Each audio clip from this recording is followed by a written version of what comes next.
Oi, meu povo, tudo bem com vocês? Como é que vão? Tá todo mundo indo bem? Espero que nesse finalzinho esteja todo mundo conseguindo. Hoje eu vou mandar esse resuminho da aula 8 para vocês. Faltam, depois dessa, são mais duas aulas, então vão ser 10 vídeos sobre resumos. E eu tô pretendendo também fazer um vídeo de eu resolvendo alguns exercícios, talvez porque surgiram dúvidas. E aí vocês me digam, como eu tô comparando a lista 3 que ela liberou para vocês com a que eu tenho, né? Eu tenho também a lista 4. Eu vou dar uma olhada, eu posso escolher alguns exercícios para a gente resolver presencial, ou se vocês quiserem, eu posso resolver gravando um vídeo, né? Aí, quando a gente for fazer o encontro presencial, eu só tiro dúvidas que vocês tiverem. Então, fica a critério de vocês e eu mando lá no WhatsApp depois, tá? Vamos continuar com a aula de hoje e lembrem, né? Estamos acabando, graças a Deus. Vamos lá. Só mais um pouquinho. Então, vamos começar.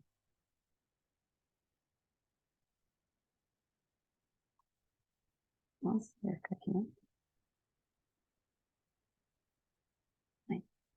Então, vamos lá. Vamos continuar falando sobre as substâncias carbonatas da classe 3, porque no total são três classes mesmo, né? E a gente está vendo o finalzinho delas. Essa é a parte, o nome dessa aula é enóis e enolatos, como a outra, então essa é a parte 2, é a continuação daquele conteúdo, tá? Porque as substâncias carboneladas da classe 3, elas têm essa característica dos enóis e dos enolatos, tá?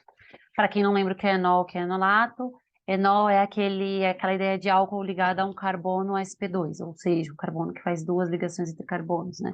Então, é uma hidroxila ligada a um carbono sp2. Esse é o enol. E aí, o enolato é o ânion desse enol, ou seja, quando essa hidroxila perde o hidrogênio dela, aí ele fica aquela carga negativa. Então, ele é o íon, né? Então, vamos lá.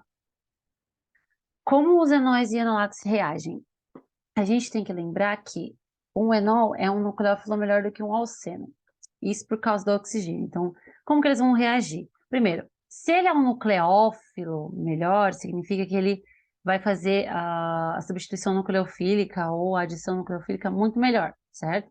Ele é melhor do que um alceno. Então, ele é melhor do que uma situação em que a gente tem uma ligação dupla entre dois carbonos. Aí aqui tá a explicação disso. Essa imagem mostra, ó. Esse é um enol, ó, a hidroxila ligada a um carbono sp2, certo? Ele tem uma dupla ligação aqui, então é isso que caracteriza ele como um carbono sp2. Aí vocês podem prestar atenção que ele tem o oxigênio da hidroxila que está ligado, e a gente tem essa outra forma de ressonância dele aqui. Então a gente tem esses dois híbridos de ressonância. Por que que ele é um nucleófilo melhor? Porque esse oxigênio da hidroxila, ele tem pares de elétrons não ligados, né, que estão disponíveis. Esses pares de elétrons podem influenciar e se movimentar para formar uma dupla ligação com o carbono da carbonila. E aí, ao momento que ele faz isso, ele vai forçar a abertura da dupla ligação aqui, esses elétrons da dupla ligação vai para o carbono alfa, certo? Que é o que a gente tem nesse outro modelo aqui, ó, os elétrons aqui embaixo e a dupla ligação nessa posição. E aí o hidroxila fica com uma carga positiva. Então, esse carbono alfa, ele acaba ficando rico em elétrons, e essas duas formas de ressonância, esses dois híbridos de ressonância, caracterizam por que que ele é um melhor nucleófilo. Esse oxigênio, ele acaba fornecendo esse par de elétrons, então tem que lembrar que é por causa disso. Então, conforme ele... Por que que ele é um nucleófilo melhor? Porque esse par de elétrons vai se movimentar, então ele vai ter mais chances de se ligar em outras regiões também, como o nucleófilo. Vai ter mais chances de fazer o ataque nucleofílico. E essas substâncias carboniladas que formam os enóis, elas sofrem a reação de substituição no carbono alfa. Então, este carbono aqui, ó. Então, vocês vão ver que quando a gente tiver os enóis, as reações que vão acontecer no carbono alfa são de substituição, ok? Que é o que vai passar mais pra frente. Pedir perdão pela minha voz, que pode falhar, porque ela tá ruim de tanto que eu gritei no jogo de sexta-feira. Então, vamos lá. Agora vamos continuar. Como eu falei, a substituição no carbono alfa. Eu fiz assim porque fica desenhando alfa toda hora, deixa eu saber. Então, a substituição no carbono alfa catalisada por ácido. Então, a gente tem esses dois tipos de substituição que ocorrem simplesmente na presença de catalisadores.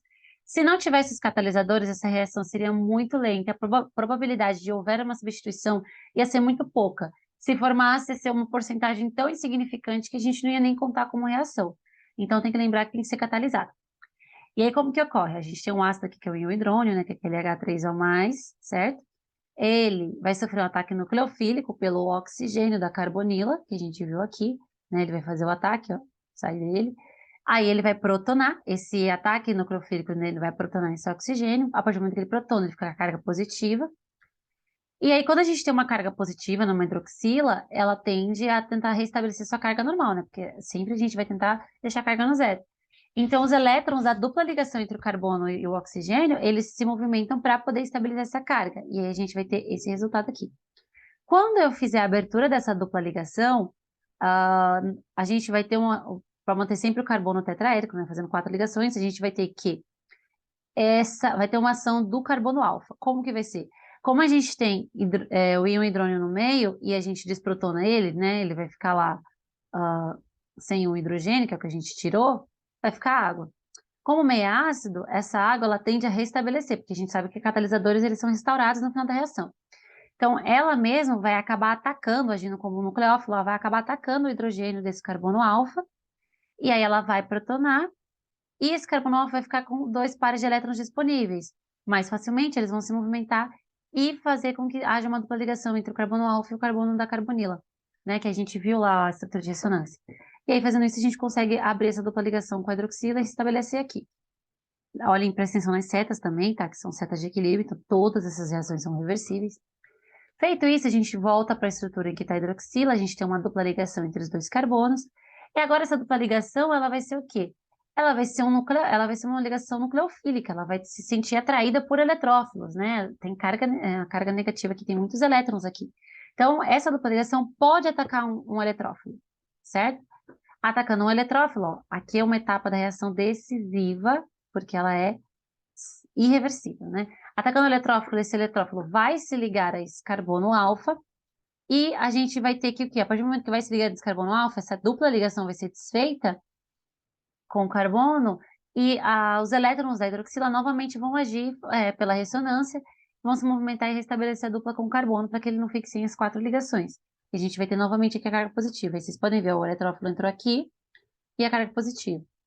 Como a gente tem água no meio devido ao ácido e tudo mais, novamente com a ação da água, olha o que vai acontecer. A gente vai desprotonar essa hidroxila, que é o que está mostrando aqui, né? O oxigênio vai vir com os pares de elétron dele, vai atacar esse oxigênio. Por quê? Por que ele consegue atacar o oxigênio numa hidroxila? Lembrem, não é fácil desprotonar uma hidroxila porque é uma base muito forte. Mas quando ela está com uma carga positiva, que é o caso daqui, é muito fácil desprotonar, né? É muito fácil transformar esse oxigênio em íon.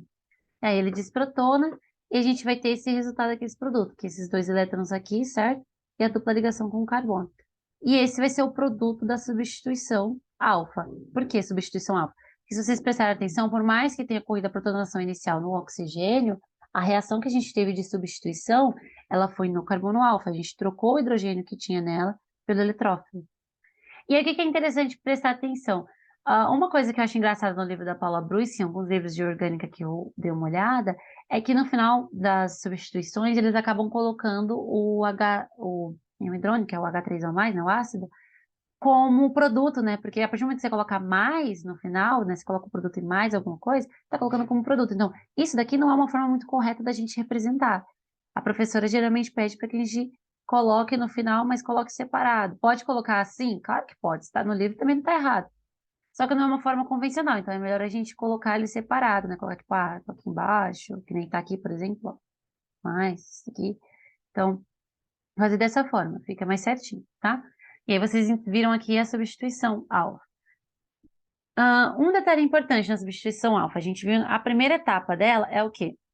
A protonação do oxigênio, certo? Então a gente protonar o oxigênio da hidroxila, certo? Essa é a primeira etapa. Depois que a gente protona ele, o que acontece? A gente faz o processo de desprotonar. Nossa, a letra tá horrível. A gente desprotona o hidrogênio, né, do carbono alfa. Certo? Que foi o que aconteceu aqui, né? Então, essa é a primeira etapa, essa é a segunda etapa. Isso para o quê? Ácidos. Então, preste atenção nessa sequência. Quando a gente passa para a substituição do carbono alfa catalisada por uma base, A gente inverte esse procedimento, que é o quê? Antes a gente protonava o oxigênio da hidroxila, né? Quer dizer, o oxigênio da carbonila, e depois a gente retirava o carbono, o hidrogênio do carbono alfa. Agora não, a gente já tem uma base aqui, então o que aquela base vai fazer? Ela vai atacar o hidrogênio do carbono alfa. Então, vai fazer primeiro a segunda etapa da catálise anterior. Aí ela ataca esse hidrogênio, ela retira ele da ligação, esses elétrons da ligação vão para o carbono alfa, fica aqui essa carga negativa se movimenta pela ressonância, forma uma dupla com o carbono da carbonila e a dupla que ele tem com o oxigênio se abre, que é o que a gente tem nessa segunda etapa aqui. O que que a gente vai ter no meio? A partir do momento que a hidroxila se liga com o hidrogênio, né? A gente vai ter o quê? Água, certo? Então, tendo água aqui, ela é um nucleófilo, ela também foi representada aqui embaixo, certo? E aí, reparem, ó, da mesma forma, lá também começou com reações que eram reversíveis, mas a partir do momento que a gente passa dessa segunda etapa para a terceira, a reação ela é reversível, mas ó, essa seta de equilíbrio, essa seta já ela indica um pouco de diferença, mas também é. Então, a gente tem aqui também um procedimento reversível, só que a gente tem um irreversível no final. Mas vamos nos atentar nessa terceira etapa. Feito isso, quando você vai abrir aqui a dupla ligação, fica uma carga negativa no oxigênio e a dupla ligação entre os dois carbonos. Essa dupla ligação, ela vai ser um bom nucleófilo para atacar os eletrófilos, né? Os eletrófilos vão se sentir atraídos por aqui. Então, ela vai fazer ligação com qualquer eletrófilo que tiver no meio, a carga do oxigênio vai se movimentar novamente e vai formar uma dupla. Aí reparem que aqui na nomenclatura está íon enolato. Por que enolato? Lembra que o enolato é quando você tem um oxigênio de uma hidroxila, que era o que estava aqui, que seria aqui antes, né? E ligado a um carbono sp2. O carbono está fazendo dupla ligação aqui, é um carbono sp2. E aí ele está com carga negativa. Lembra, enolato é o ânion do enol. Então aqui é o ânion do enol. Depois dessa etapa, a gente tem o produto da substituição, que a gente fez o ataque aqui, e pronto. Então, olha, o que que é importante a gente lembrar? Na catálise anterior, as etapas e o produto final, a gente tem o quê? A substituição alfa, certo? Ó, reparem, o oxigênio que está com dupla foi restaurado. Aqui, a gente teve basicamente o mesmo produto, só que a forma que o mecanismo foi feito foi diferente. A gente desprotonou primeiro, né? Lá a gente protona, depois desprotona. Aqui a gente desprotona, certo? Então, essa é a diferença entre as duas catálises. Aí, seguindo, a gente tem o quê? Que é um ponto importante. O íon enolato, ele é um nucleófilo ambidentado. Ambidentado, BID 2, então ele tem duas funções importantes, dois pontos importantes. E aí, o que que é? Os nucleófilos ambidentados são aquelas substâncias que possuem dois sítios nucleofílicos. Nesse caso, o oxigênio e o carbono alfa. Então, reparem aqui nessa imagem, ó, a gente tem o íon, né, que é o ânion, o enolato aqui. Ele, então, é um nucleófilo, né? E a gente tem a dupla ligação. O que que significa? Que a gente pode fazer um ataque nucleofílico dos dois pontos, né? Um eletrófilo pode se ligar tanto ao oxigênio ou à dupla ligação. Então, a gente tem esses dois sítios. É um oxigênio rico em elétrons, né? Que vai se atrair por eletrófilos. E a gente tem um carbono alfa rico em elétrons, né? Isso pela ressonância, que ele também vai fazer ligações. E aí, essa é importante quando a gente vai pensar no enolato. Já quando a gente tem o enol, que teria o H aqui na frente, já não teria ele não seria ambidentado, né? Porque a gente não teria a carga negativa aqui para fazer essa movimentação dos elétrons. E aí, um ponto importante, que é uma reação que ela destaca, e que eu lembro muito bem que ela pediu um exercício na aula para a gente, foi dificinho de fazer, é a reação do halofórmio, né? O halofórmio, ele é a conversão de uma metilcetona em um ácido carboxílico. Por que que é importante falar dessa reação do halofórmio? Porque lembram a classe de reatividade, onde a gente tem os cloretos de acila, certo? Opa, de acila. Aí depois a gente tem os anidridos acéticos, tudo mais, né? Falei que a gente não esquece nenhum ponto. Anidrido acético e assim por diante. Quando a gente vai ter uma situação em que a gente não tinha muita reatividade, lembrem que a ordem a gente sempre consegue transformar desse sentido para cá, ou seja, da esquerda para a direita. Mas naquela ordem de reatividade, a gente não consegue voltar eles espontaneamente, a gente precisa de alguma coisa. Geralmente são catalisadores, ou são substâncias, reagentes específicos para fazer isso, porque eles têm características peculiaridades muito importantes, né? Então, esse daqui é um ponto. A gente tem aqui o... Ai, desculpa, deixa eu lembrar o nome disso daqui. Isso aqui também acontece quando a gente vai transformar ácido. Eu tô com ácido na cabeça. Não era para ser de um ácido carboxílico, mas é uma acetona. Lembrei. A gente tem aqui uma acetona, né? Lembra que acetona a gente tem na ordem lá ácido carboxílico e depois vem acetona, se eu não me engano. Elas são bem menos reativas e a gente não consegue, por exemplo, numa reação, usar elas para transformar nesse tipo de produto que a gente precisa. Então, a gente faz a reação do holoformo, que é essa conversão. A gente coloca o hidroxilo em excesso e iodeto em excesso. Porque o que que vai acontecer nesse processo? A gente desprotona e consegue fazer com que haja a troca desses 3 hidrogênios desse carbono, dessa metila, pelo iodo, que é o que está aqui. E aí a gente tem o iodo, lembra? Iodo é um halogênio e um cloreto de acilo. Então a gente tem um cloreto de acilo, e aí, como a gente tem bastante base no meio, uma base bem forte, ela é um nucleófilo, ela vai atacar o carbono da carbonila, a gente vai ter aquele mesmo procedimento que a gente viu de antes.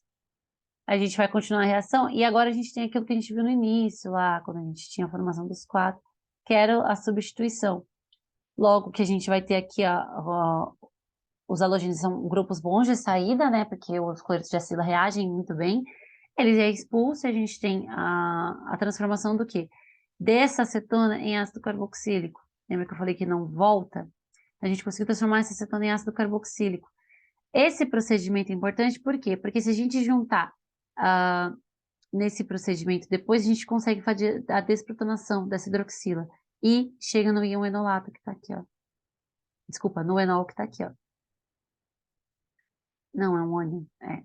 Chega nesse ânion aqui. Então, a gente precisa desse processo todo, a gente precisa, quando a gente vai voltar ao contrário na cadeia de reatividade, a gente precisa desses reagentes específicos para que eles consigam fazer essa conversão da acetona em um cloreto de acila e depois em ácido carboxílico. E aí a gente consegue fazer a reação que a gente precisa, certo?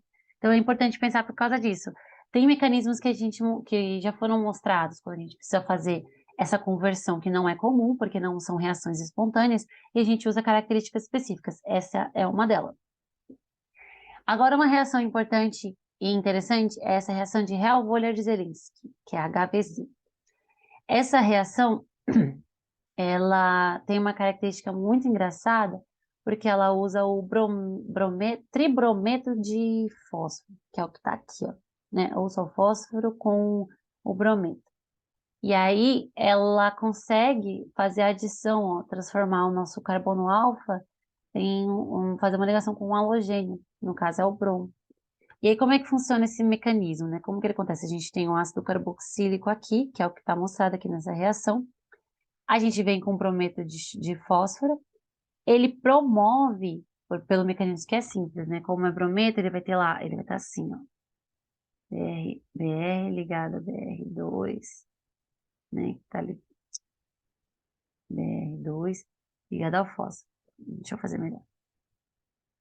Br ligado ao fósforo, Br2. E aí, essa ligação, né, esses elétrons dessa ligação, eles acabam atacando aqui.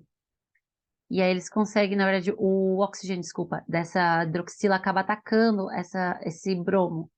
E aí ele consegue fazer essa ligação, que é o que ele faz aqui, ó. E a gente consegue substituir esse grupo hidroxila pelo halogênio. A gente forma um haleto de acila, certo? Que é o brometo de acila que está aqui. Aí a gente consegue, então, seguir pela reação, que é o quê?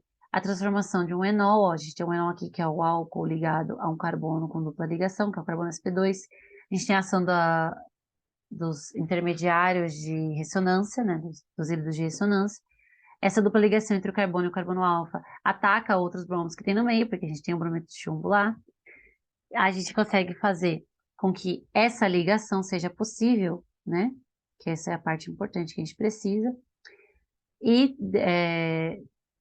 na verdade, seguindo para aqui. Feito isso, a gente tem todo esse mecanismo aqui, ó. Desceu a carga, ele fica positivo, ele fez a dupla ligação, essa dupla ligação entre os carbonos ataca um dos bromos, certo? Fez essa ligação aqui, que era o que a gente tinha interesse.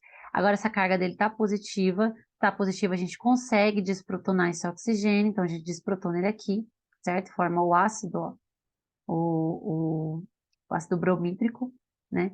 E aí a gente tem esse produto, como a gente tem água no meio também, né? Tá no meio aquoso, a gente consegue o quê? Fazer a substituição novamente desse bromo na ponta pela hidroxila.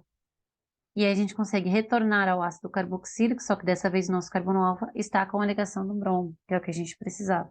Certo? Então, todo esse processo, toda essa reação de Helmholtz de Zielinski é para que a gente consiga acrescentar neste carbono alfa um halogênio, que no caso aqui é o bromo, certo? Então é importante para isso, porque vocês podem ver, no começo a gente começou com um ácido carboxílico e a gente terminou com ácido carboxílico. Qual foi a alteração? Foi no carbono alfa.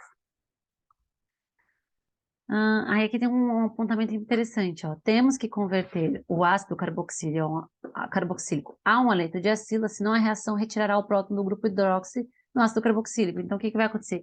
A gente faz esse processo, toda essa etapa de bromidificar, se não me engano, que é colocar o bromo aqui no ácido carboxílico para que a gente consiga fazer esse processo aqui sem alterar.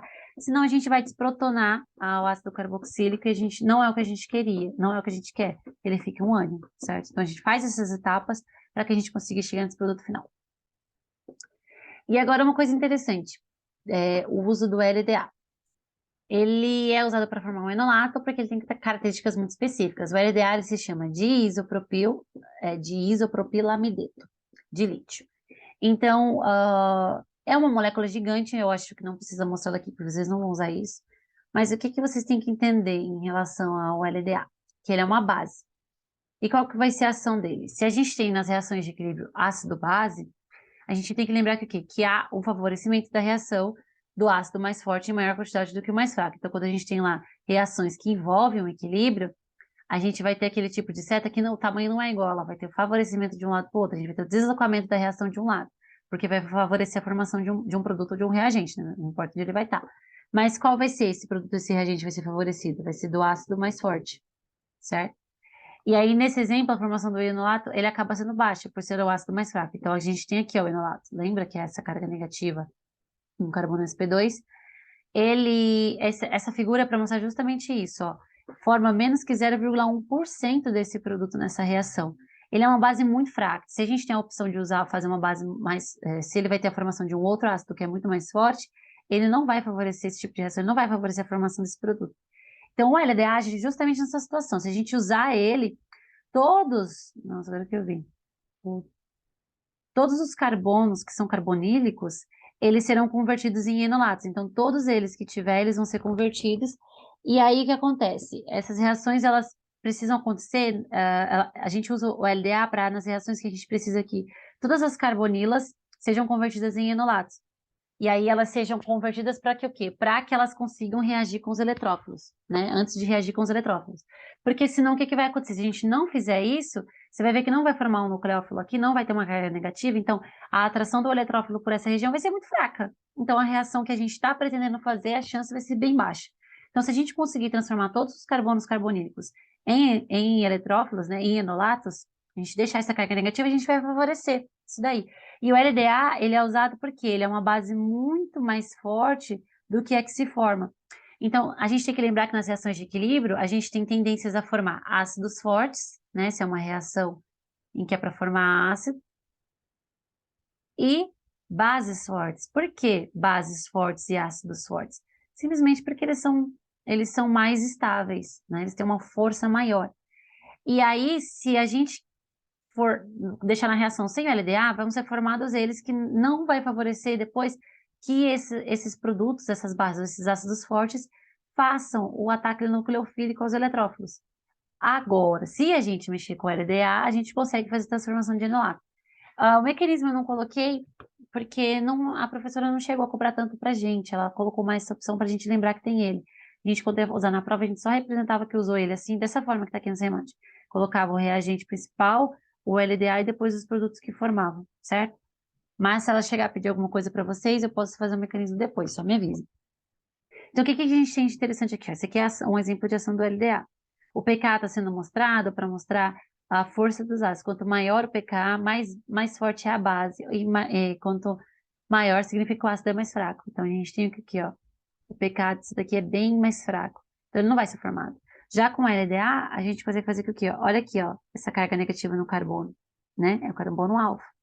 A gente consegue tirar esses elétrons, né, que formaria da dupla ligação aqui, a gente consegue colocar essa carga negativa nele. Feito isso, a gente consegue depois fazer esse procedimento que é o quê?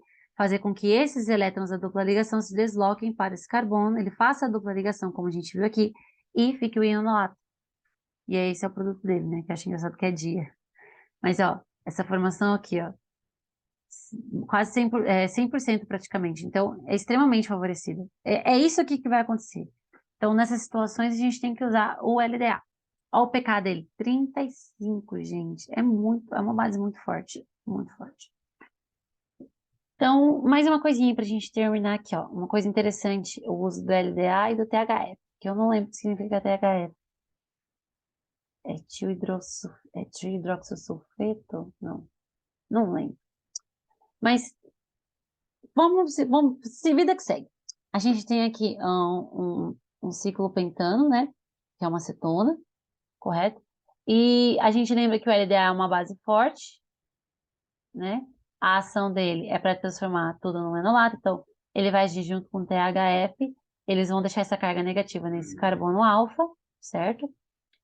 Aí a gente vai conseguir que o quê? Que essa dupla ligação com oxigênio se desloque para cá, vai formar dupla com carbono, a carga negativa do oxigênio vai vir para cá, então o que que a gente consegue fazer aqui, ó? Depois que a gente consegue transformar isso num enolato, a gente tem uma etapa importante quando a gente tem essa alquilação de substâncias.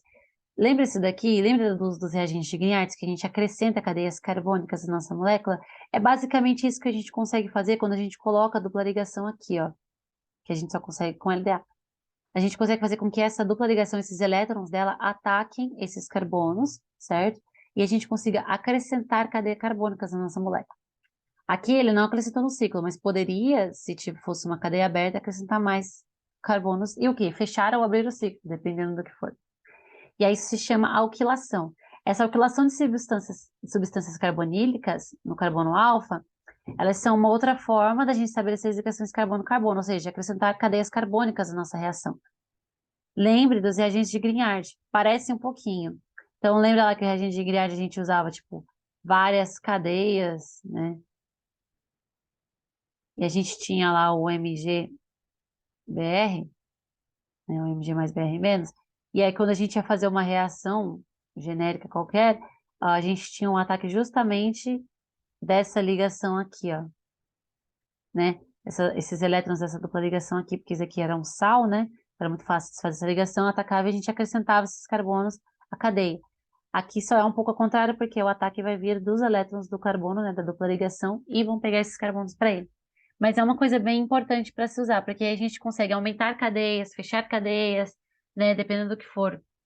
A gente consegue aumentar para depois fazer uma eliminação de cadeias. Então, o uso do LDA e do TFH é para quê aqui? Para que a gente consiga deixar isso aqui, né, esse carbono alfa negativo, para que a gente consiga promover uma ressonância entre o oxigênio e esses carbonos, e depois a gente consiga fazer com que ele adicione cadeias carbono-carbono, certo?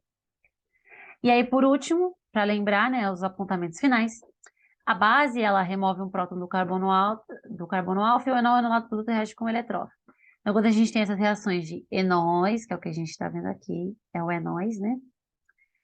E os enolatos, a gente tem que lembrar que as bases, elas removem prótons, elas desprotonam. Lembra lá quando a gente fez a catálise básica?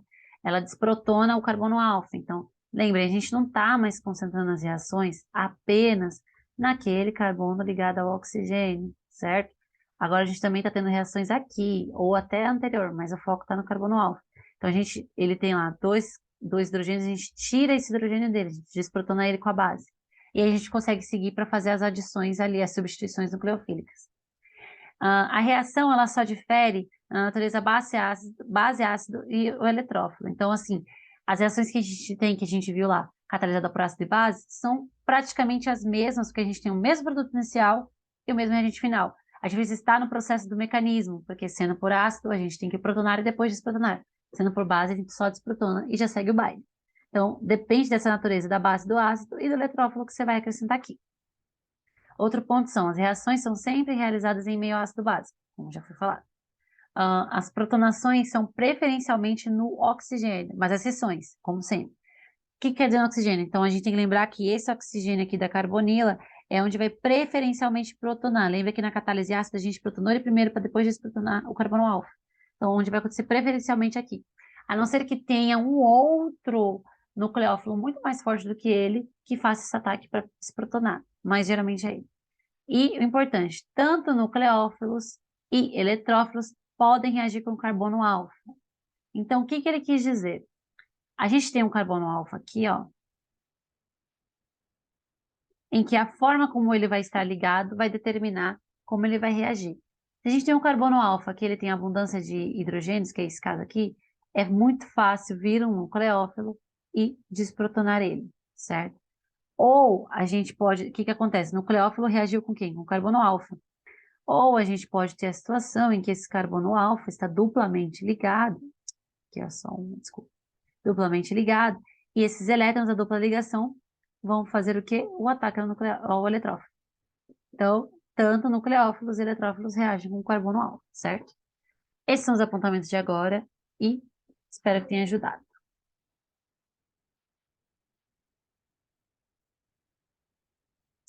Bom, é isso. E aí, chama nós no zap caso precise de mais alguma coisa. Vou tratar da minha voz.